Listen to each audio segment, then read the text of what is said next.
we'll start with the big announcement today. I guess not a surprise, but Sean, the starter again for Cody. Cody came in, led the team, helped the team get two W's. And just from your perspective, maybe the disappointment that Cody might be feeling as a competitor.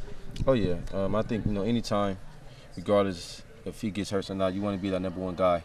When you step in and roll and get the job done, and then to hear that somebody else is going to be starting over you, it definitely is going to hurt. I know it's going to hurt him, but we got to just rally around him and Sean.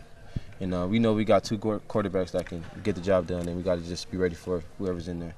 Now, defensively on your end, again, just timely plays, momentum-changing plays when the team needs it most.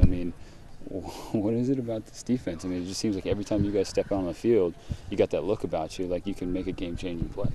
I think it's credit to the guys, man. We're a tight-knit group, and I think we told each other last year that we're not going to have another season like that. Especially being we didn't stop the run well, and that's what we're known for.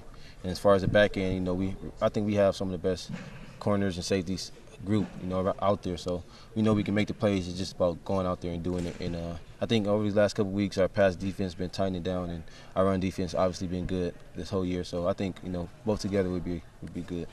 Now, Jordan obviously banged up his wrist. It's pretty swollen. He's got that club on his hand. Are you prepared to maybe take on more of a role with him not being 100%? I'm prepared for anything, but at the end of the day, I know Jordan, he's a competitor. He's going to be out there. Whether he has a cast on both his hands, he's going to be out there. That guy, he's a big-time competitor, and he's not going to be 100% as far as probably catching the ball, but he's going to do everything else 100%. I know that. So. Early looks at Washington now. It's kind of been a Jekyll and Hyde team, hot and cold. It's hard to kind of pinpoint what kind of football team they are. What have you seen from them of the film that you have watched? I've seen they're great. They're a good team. They struggled on the road from what I watched.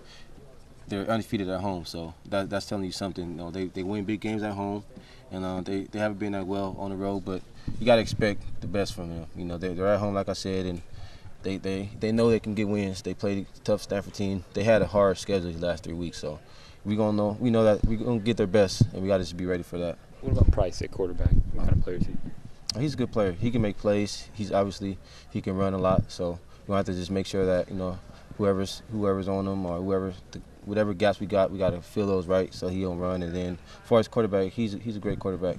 He did big things last year. Things holding up for him this year, and we got to just make plays when it comes. Something I know we've talked about before, Coach Perry coming in for Coach Heyward, and you're going to see Coach Heyward this weekend. Can you compare and contrast the two as coaches as far as style?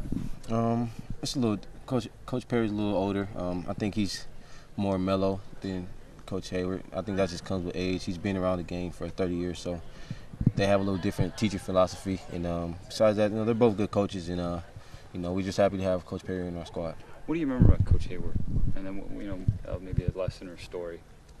Lesson, he just always told us, just be ready, and let them know it's gonna be a dogfight from the beginning. And he's a cool coach. He likes to joke with us, stuff like that. I think ease the mood a little bit, which is good for players. But at the same time, you got to be serious when you have to be serious.